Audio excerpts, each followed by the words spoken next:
Hello, good people. Welcome back to yet another video here at your favorite channel of your choice. Uncle Saint is my name. Chanzvadzi chamai venyu mi makantarisa nditi. Hazvina kana kupokana ndini gotwe mbamana mama. Vana baba venyu mimi vanotonditi atezvara.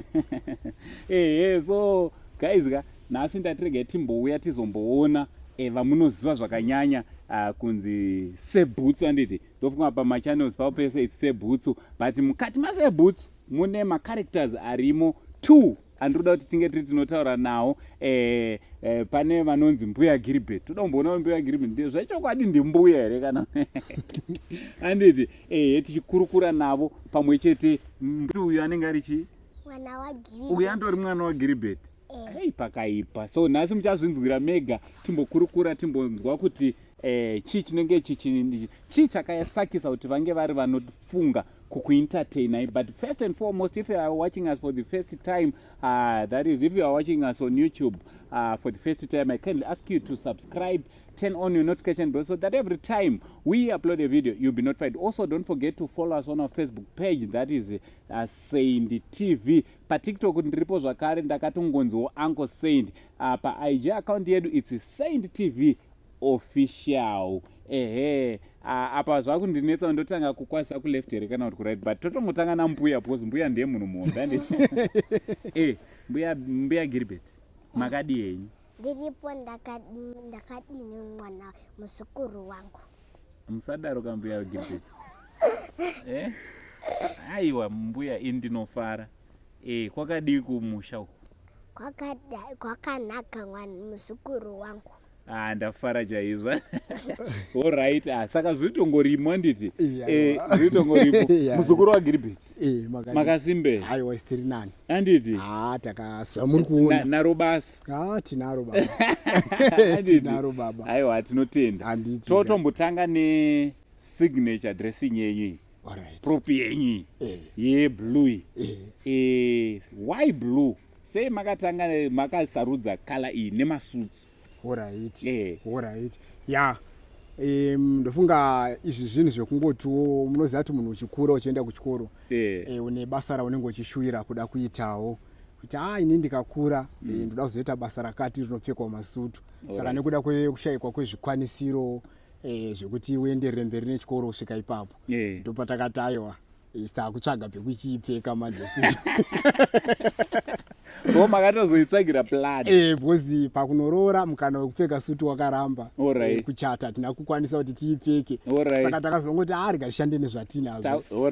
Tingoiwana kupfeka sutu. Saka makutongorowa nemasutu. Takutongorowa nemasutu. Aiwa zvinofadza. Vazhinji vanokuzivai muchiita chandiri kufarira ndechekuti vanhu vari kusupport. And the people that are actually embracing your art, especially art yekuti pana mbuya vechidiki. Tisati tasvika edu ikoko rega ndidzokere kwekutanga. Yedu haisi interview.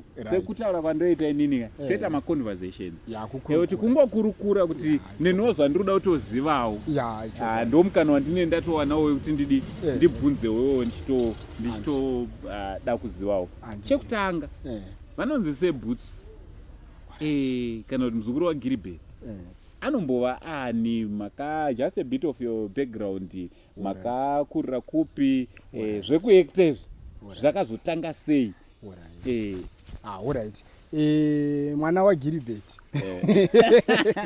anonzi Garikai wekwachigara madziro, mwana Mondoro. Takakurira paMondoro apa. Alright, papi pachona muri mushwakongo? Patiri pachivero apa. Pachivero padhuze? Pano pedyo apa. Perfect. Right. Ndo kwandakadzidza primary and secondary level tiripo paMondoro ipapo. Tikangoti zvemutambo wemadramas takangozvitanga tiri kuchikoro ikoko. Zvinhu zvaingova matiri kubva tiri kuchikoro. Tiri vapfana tiri vadiki tichingoita musikanzwa kuzosvikira tapedza chikoro.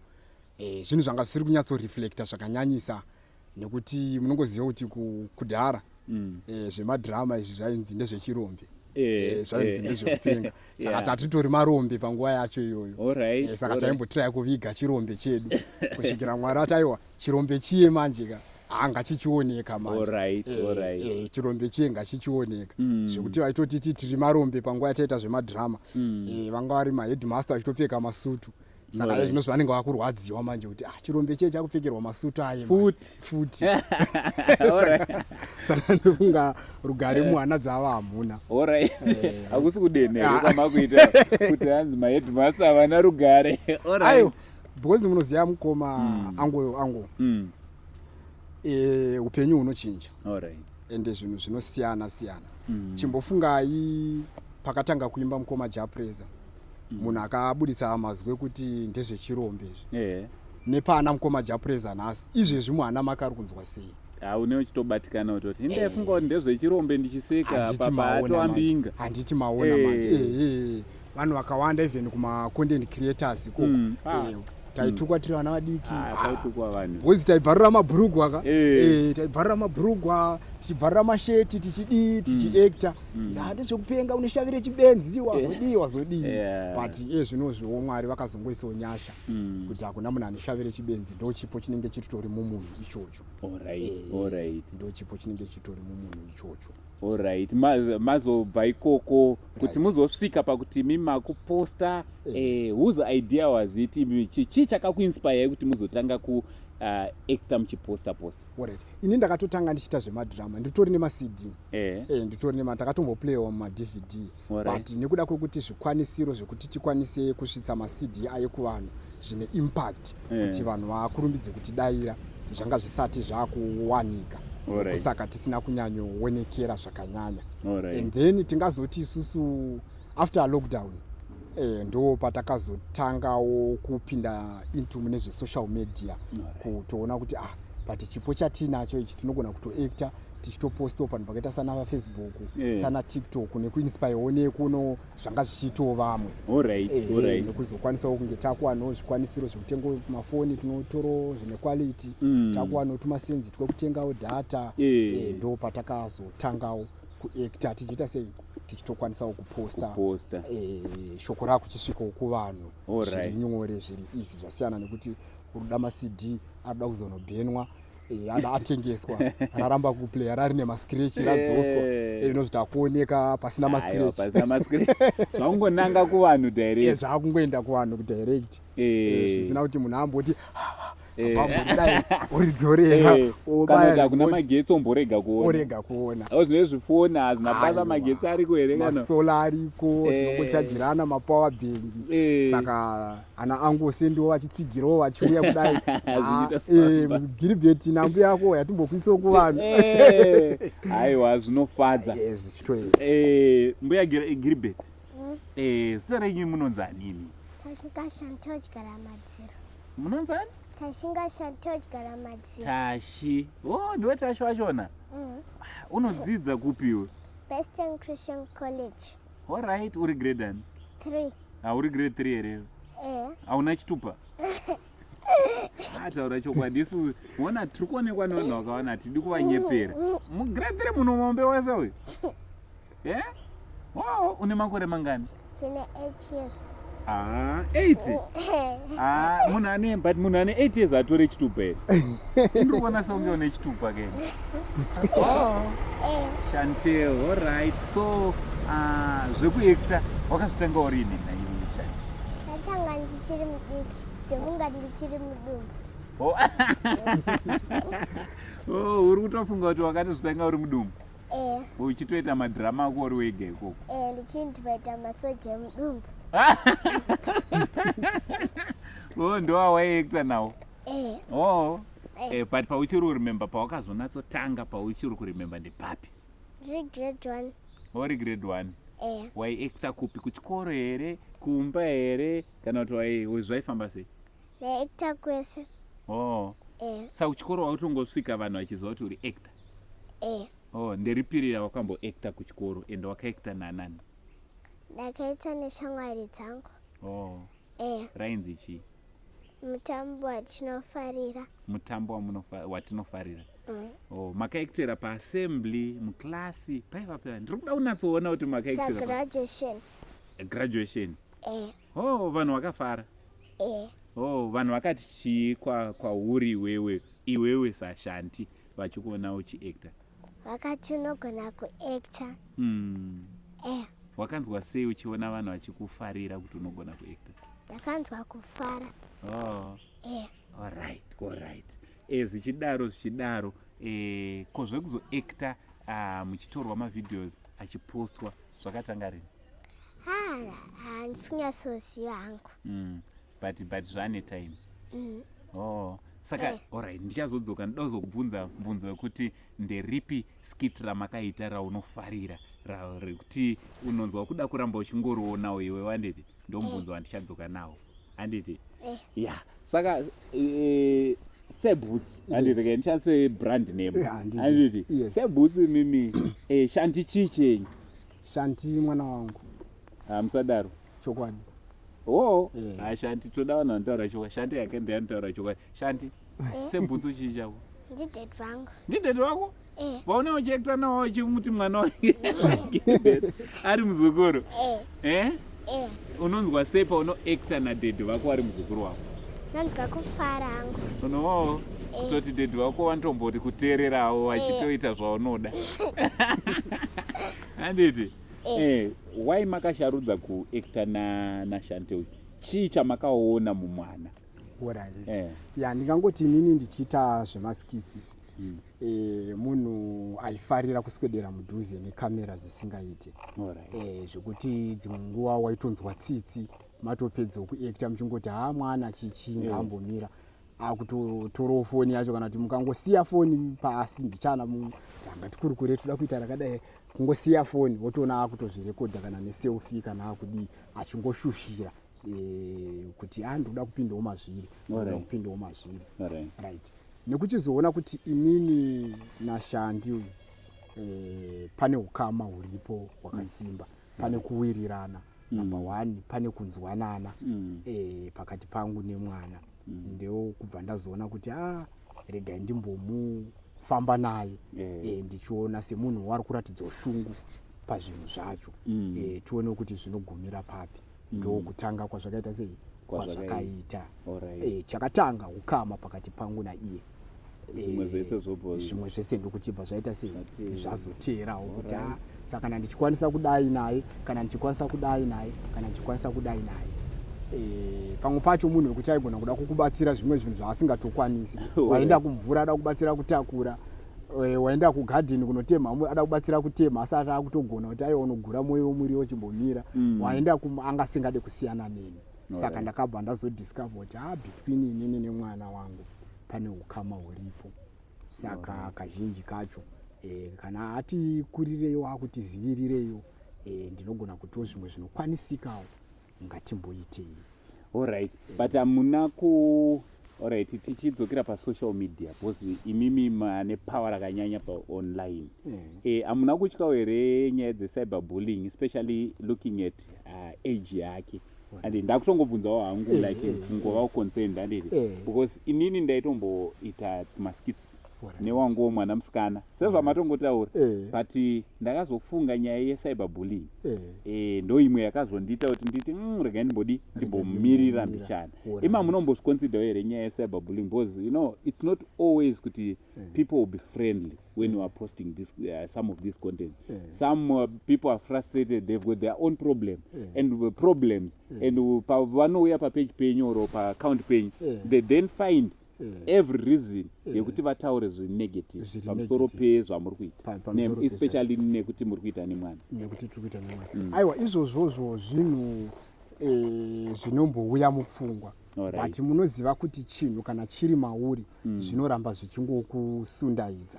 Vanhu vangakufarire kana kuti vangazvifarire kana kuti vangatadze kuzvifarira, but chakakosha ndechekuti iwewe unofana kuziva pawakananga, nekuziva kuti munhu haambofa akafa akada chakanaka, especially tiri mucontent.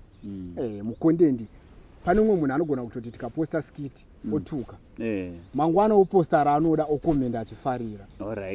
Saka izvozvo zvinhu zvokuti pandakazopinda nemwana ndanga ndatone experience nazvo. Ndanga ndatone experience futi nazvo, plus comment section haisi yekunyanyotarisa zvakanyanyisa stereki. Because vanhu vanogona kukutambisa unonzi muzerere ukuthi hambe takadai so mangwana omukwanisa ayo ngatimbodzikeka nekumabhazuva kuti ayo kumabva nezuro mama takatadza kupedza rwendo rwekumadokero dzama tikaona kuti anhu arande kuchamhembe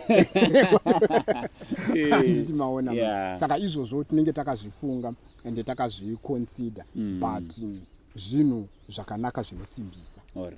Zvinhu zvakanaka futi zvinoita sei zvinosimbisa.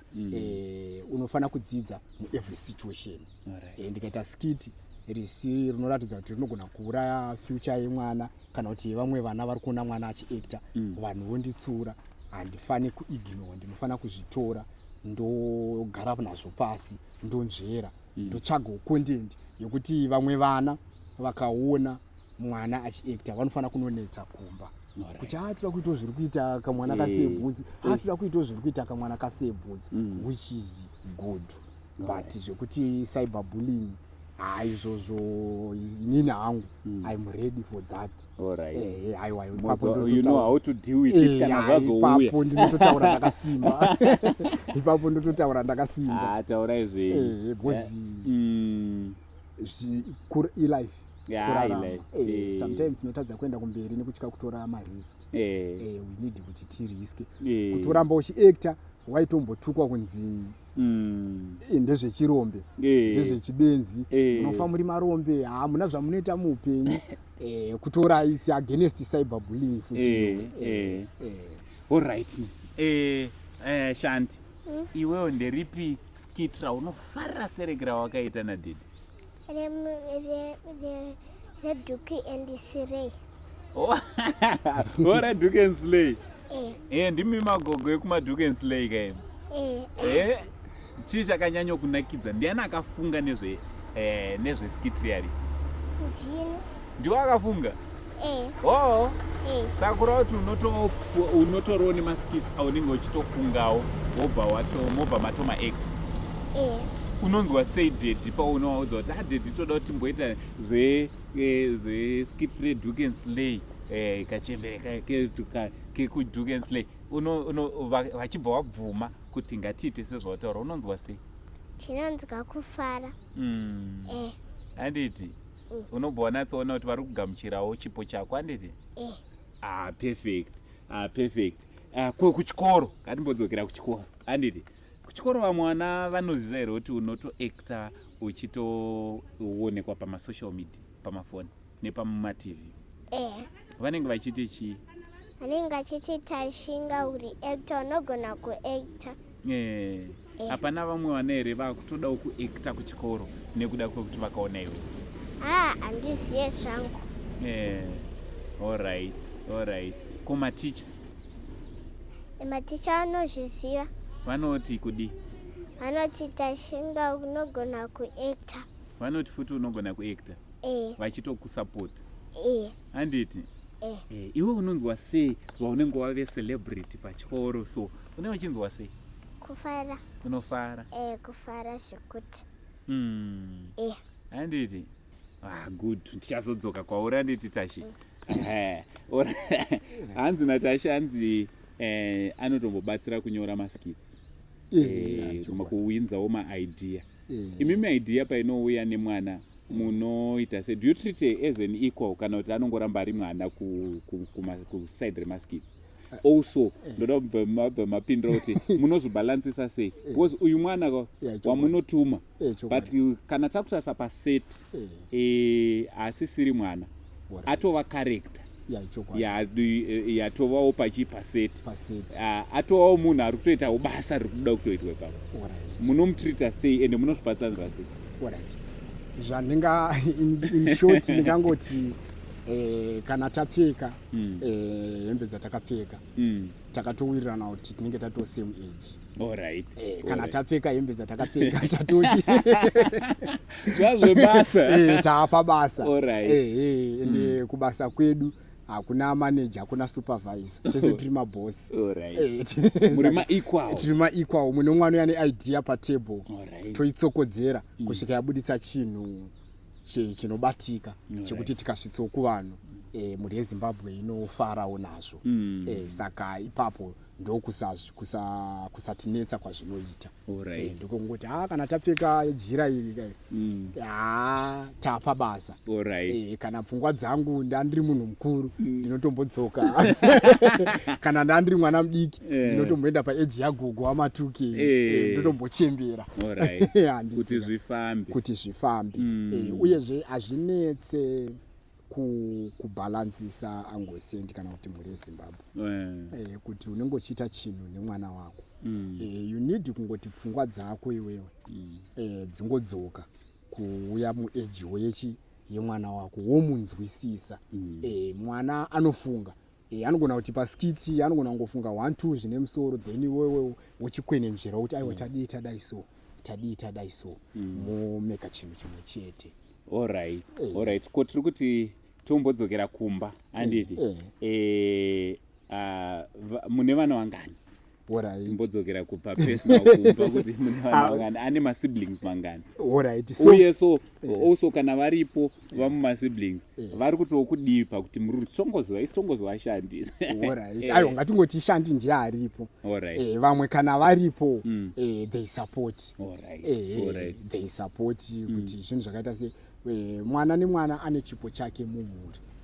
Because achasapotawo shandi kuti ari kuitawo zveacting. Iye akazotambawo bhora kana kuti akazoimba shandiwo achamusapotawo nepaanokwanisawo. Saka we need kuti mumhuri handitika vana vane zvipo zvakasiyana. Isusuwo sevabereki ngatidzidze kuzvipatsanura. Kwete kuti ita samukoma wako anotamba bhora kuchikoro ayo aone zvinoita hanzvadzi yako iyi inotomhanya unotadza kuchedzera nanhingo anoridza makeyboard vachiimba. No, uyuwo ane chipo chake, ngatizvipatsanure todzidzisa vana kusapota mumwe wake. Zvinhu zvoenda kupi? Zvoenda kumberi. Saka tikuona vamwe vari kuacta kana kuti vari kuita maskits said the whole family. Why makazongochuza imimi muri mega? Ko mai havakwanisi here kupindawo apa vachiitawo kana kutiwo vachitoitawo imwe character? Aiwa, zvinenge zvisiri mavari. Plus zvazvinoita angu ndezvekudai so acting ine macharacters. Acting haisi yekuti timanikidzane. Acting haisi unogona kutora character isiriyo pasini wapinza character isiriyo sini ro rikatadza kuita sei, rikatadza kunakidza. Pane ukama wakafanana newebhora. Bhora rine inonzi formation yavanoti 442 handiti kana kuti whatever formation. Unotoziva kuti ninga ari kuleft uye ari kuright anokwanisa kupa uyu ronogamwa nauyu pakati then bhora roita sei, rogowa. Saka ukama hwangu naTashinga kana usina kunyatsosimba hatikwanisi kubudaitsa chinhu chinonakidza. Tinogona kungotaura zvinhu zvisina basa but nekuda kwekuti pane ukama between inini naiye zvinomeka sense kuvanhu. That combination iyoyo chinodiwa, chinotariswa pekutanga ikungori combination yekuti vanhu ava vanoenderana here. Wava vazviita gogo, uyu wacho character yake iri kupinda here kumuzukuru ari kubvuma here kuita muzukuru. But ndobva ndati wangu kaini handingamboita muzukuru wako ndiri baba wako, ngatotsvage kamwe kamwana kadiki kanoita muzukuru. Zvinhu zvinogona kutadza kumeka chi hazvichatomeke sense. But vanhu vanogona kunakirwa kuti dhedhi wacho kandi vanenge vatori muzukuru wemwana. That ipapa pangonzi dhedhi ndo vanenge vari muzukuru wemwana. Zvine zvazvatounza. Zvine zvazvinenge zvatounza muvanhu. Alright. Tichidzoka kwamuri. Saka kumba unongozoramba uchiteerera here kana kuti kana wabva uri mbuya handiti handonga uri gogo hauzongodoramba uchituma here? Handidi kutuma dhedhi. Dhedhi havatumwe? Dhedhi havatumwe. Ko muzukuru wako? Muzukuru wangu ndiye anotumwa. Muzukuru ndiye anotumwa but dhedhi havatumwe? Alright. No, pakanaka. Tiri kuona kuti tine vanhu vakawanda vanotoshuwa kuda kuita semi. Advice yamungavapa ndeyekuti kudii? Pane vamwe vanotoshuwa kuti ndikashandawo nemwana wangu vangava mai chaivo handiti vari kuti ndikaita nekamwana kangu kamukomanaka kana kuti kasikanaka kana kuti dhedhi vari kuti tikatoi. Advice yamungada kuvapa vasati vatanga but vari kunzwa mumwoyo mavo kuti tiri kudawo kuita zvinhu handitika ndingangoti advice yandinovapa ndeyekuti muri kutononoka. Alright. Matomashure menguva ipapa munofanira kutotanga nhasi chaiye kana mangwana. Alright. Uyezve zvinhu izvi zvakakosha ende zvakanaka. Zvakakosherei vana kana kuti mhuri inova free, inosununguka kumubereki. Angave baba varida kuita nemwana wavo, mwana anosununguka, shandi anosununguka kwandiri ini Tashinga. Whatever chaanoda kutaura zvizomuomera kana kuti machallenges ari kusangana nawo kungave kuchikoro, kungave kwaanotamba neshamwari dzake, ndinenge ndiri free kwaari. Inawo yeukama hwatiri kugadzira ukama but uri kugadzirwa neimwe level yakasiyana nelevel inenge ichizikanwa nevanhu. Kugadzira ukama hwakasiyana neimwe level handitika yekuti mwana akakura achishandidzana nababa, achishandidzana kana naamai, kwaanoroorwa especially kana kuti ari musikana, kwaanoroorwa chaiko, murume wake anotoziva kuti mudzimai wandatora kumba kwavo kwaabva ane ukama nevabereki vake wakadai wandinofanira kuramba ndo ndichirespektawo ndichingoremekedzawo. Zvekuti mwana haazosangana kana nekuabhuswa, mwana haazosangane nemachallenges mamwe ekuti anotadza kuwana wekuturira. Maona manje anongoziva kuti kumba kwedu ndodiwe. Pane imwe shona inongoshandiswa wame, I don't know kuti ichokwadi here, inongotaurwa navanhu mazuva ano hakuchisina ana tete.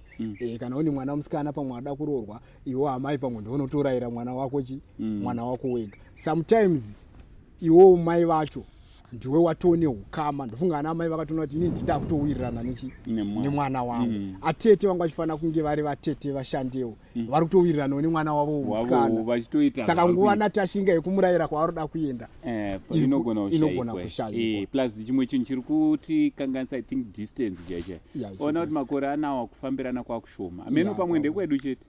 But mumafamilies mazhinji ndichicheka vanhu havachanyanyoshanyirana, havachanyanyotova neukama futi wakanyanyosima. Inawo inhangu pandakamboitoka research kazvo kuti chii chiri kukonzera. Maybe inawo yekuti social media. Alright. Tine mafamily group. Tinogona kutogadzira live yedu chaiye family chaiye mazvona. Saka nguva yekuti da kumboenda kwabamukuru nhingi kuzhombe isati nawo palive nesirona handiti maona. Saka kudevelopawo kuri kuita technology ine zvinhu zvairi kuchinjisa. Ine zvinhu zvairi kuchinjisa because zvinozvi munhu unzi takusiwai chimboyai muzotiona munhu anongobaya vhidhiyo koso bundo wakazobuda mapundo apa atomuona atoziya zvese akutoudza kuti ndamuona kaita kakuchindirawo nandinaye pala. Saka kuti tifambirane angu ipapo panogona zvakutouraya futi social life yedu. Zvakutouraya social life. Saka kudhara kwakusina kana foni handitika mukaita kana kuti 5 months musina kuona maitokwira bhazi motoenda uchitravel.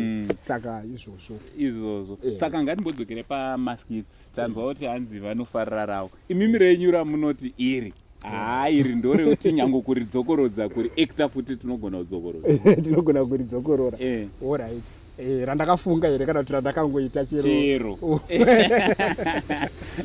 Alright. Hapane randakaita ndichibvunzwa nasomeone nzi ndimuri kuenda kuchechi kamunotinamatirawo andati asi makanetsana naMwari. Ikako kana vanombovhiwa mawhatsapp status angu ndotogara ndichitombokaisa especially maSundays. Makanetsana naMwari vamototi tinokunamatirai. Ndinokunamatirai. Ndezvipi zvamuri kuda kunyanyofokasa nazvo zvakanyanya especially nekutarisa kuti vanhu vari kuspenda most of their times vari pasocial media vachiona imimi macontent creators zvamuri kuda kunyanyo kuti muri kufokasa nazvo zvichibenefita maZimbabweans nezvipi? Alright, in terms of content handinoda kunyanyofokasana nayo ndakanangana nayo. Alright. Ndingangoti inini content yangu chaichayo tiri kumaskits. Kumaskits hakusiriko kwandoda kunyanyowandira stereki. Ndine madrama akatonyorwa pasi maskits nachida kungoitira kuti ndibuild a fan base ndibuild a fan base isimbewo zvakaita sekunana Facebook, TikTok, YouTube, kuitira kuti patinenge takuuploada madrama change manje tinenge takuita zvemadrama chaizvo tichiisa tichiuploada. So vekuudza kuti taabuditsawo project yakadai tishanyirewo paplatform yakadai munoiona vanenge vapo ndo vatiri kushanda nhasi through maskids. But content yacho ikoko tiri kumadrama indeyeculture kunyanya kutsika dzedu. Mukatoenda go through pa YouTube pedu takatomboita mamwe atoripo about 4-5 takatomboita mamwe eculture atoripo about 4-5 but taiona fan base yedu yange isati yanyatsosimba zvakanaka zvekuti vanhu vakwanise kuenda kunoita sei kunoona. Saka inini content yangu ndikangoti kazhinji kacho yakanyanyowandira pakunyora madrama ari etsika dzedu ari eculture yedu. Kureva kuti zvoni mimi moda kuti maZimbabweans abenefite zvakanyanya kubva pane zvinhu zveculture yavo paculture yavo yavakanganwa kunyanya. Hatisi kuramba kuti vanhu vaende pane rimwe level maendero avari kuita aiwa ngavaende kana mukana wacho uripo but tinoda kuti katsika dzavo dzirambe futi dzichiita sei dzichiringa mavari because hatidi kuti culture izongonzi munhu akataura kuti munoziva kuti tainwa mvura nemukombe munoti musati mukombe wacho munonzi mukombe moda kuti zvinge zvinoonekwa kuti mukombe wacho uyu wanga uri uyu ndokwakanga kune tsika dzedu tichichera mvura nehari tichidai. Alright. Regai tidzoke kuna kumbuya wemunhu handiti imimiwo zvamuri kuda kuzoita ndezvipi mangwana besides zvekuacta mukakura moda kuzoita chii? Actress. Moda kuita actress ko rimwe basa futi? Eta beka. Munofarira zvobheka? Ndiani anobheka kumba? Sisi wangu. Sisi wenyu anobheka? Ko makeke achona maregero twins nemamafins? Avabheke fridge anobheka kana akwendo basa. Alright. Saka kureva kuti lunchbox yenyu imimi kana muchienda kuchikoro inenge iri very rich nezvakabhekwa handiti? Saka ndichatozokukaimira kuchikoro kwenyu ndakukuziva handiti ndongouya ndomira pagedre pacollege penyu paipai ndo handatoziva kutoti ndichabvawo muffin rangu handiti? So kune mafriends ako handiti mafriends ako akateerera oda kutiwo kudii? Ndoda kuti vaite maskiti zvinonakidza handiti? Saka ndiani umwe wauri kuda kumhoresa friend yako? Ndinoda kumhoresa Caden. Alright. Nani umwe? Ndinoda kunza mafriends angu. Ndozvandinoda. Alright. Good. So birthday rako riko rini kuitira kuti ndizouyawo? 17 April. 17 April. Sara katoitwa kamema njani? Wakatodya keke, wakatengerwa keke na daddy? Ndakatengerwa. Nechii chimwe? Ndakatengerwa nesurprise. Surprise? Asanga ingogara hayo iri surprise. Since yanzi surprise. Perfect. Alright. Shoko renyu rekupedzisira zvanhasi handiti zvepavidhiyo rinoichete vamwe vanobva vati wangova kuti shoko rekupedzisira vada kudiko asi mukomana akuenda mukomana haana kwaari kuenda pazvenhasi moda kuti kudii kune mafollowers enyu uye vanokuwanai papi uye muri kuita here zvaya zvekuti vanoda kukubhukaiwo kuti muendewo munoacta pamafunctions avo imimi nambuya venyu? Bhai mangowapa information here. Alright. Tingangoti so far tanga tisati takuita zvedu zvekubhukwa for mafunctions. Manje soon tichazinge tavhurawo dhoo racho. Pane zvimwe zvacho zvinoda nyasha. Pane nyasha dzatakamirira. Pane nyasha dzatiri kunamatira dzikavhurikawo. Tichange takukumbirawo vanoita mafunctions. Mafans acho iwayo kuti chimbotideidzaiwo. So kumhuri yeZimbabwe vakatarira kana kuti vakateerera pane dzino nguva ndoda ngoti ndinotenda zvepamoyo chaizvo. Thank you so much nerutsigiro rwamuri kutipa. Rambai makadaro musatisiye tiri venyu patinenge takanganisawo moita muchitidzoredzawo dzimwe pfungwa dzamuinadzo dzamunoona kuti idzi tinogona kushanda nadzo pfungwa dzambuya Gilbert nemuzukuru wavo feel free, door is open. Tibate hapana kana chakamboipa. Rutsigiro rwenyu tinoruda ende tinorikoshesa. Rambai muinesu pama TikTok yedu, Facebook nepa YouTube pedu ipapo. Then vanenge vachida kutaurawo nesu pangave pama cellphone. Namba dzedu pekutangira munosununguka kuya kuma inbox TikTok, ku Facebook futi munokwanisa kungotisendera ma messages. Cellphone number 0772 558 801 ndo namba dzedu idzodzo dzerunhare makasununguka kutibata. Ungave uruda kuti ini ndoda kuactoni mwana wangu sebhutsi wakambozvigonawo sei, feel free kundibata totaura ini ndoda kuactoni mwana wangu kana ndoda kuita content, toda kuita content as family, baba amai nemwana atitomboda umwe munhu wekunze. Makasununguka kutibata tongobatsirana muchitipo pfungwa dzamuinadzo tichikupaiwo dzatinadzo zvichifamba zvakadaro. Aiwa, tinotenda sebhusi. Thank you very much nemukana wamatipo tinge tinokurukura. Asi hatigone kuti mupedze musina kumbotipa chamuchatipa, nokuti makatora giso kudai zvoreva kuti zoni mofana kutipawo something. So imi chimira ipapo muone tichimbopiwawo something chachapiwa. Imogadzirira kuseka kana uri panokwanisa kudisturba vamwe chimbosuduruka because unogona kungozoerekana wabatwa nesetswa. For now ine handichadzoke from Uncle Saint naSeboots naGogo. Ine handoti Gogo mbuya muzukuru. For now it's much love and good bless. Wadzoka futi Gilbert akandisira basa panyika. Aiwa kana Gogo, handinoenda kuzotandarawo nemi here semuzukuru wenyu naIgogo.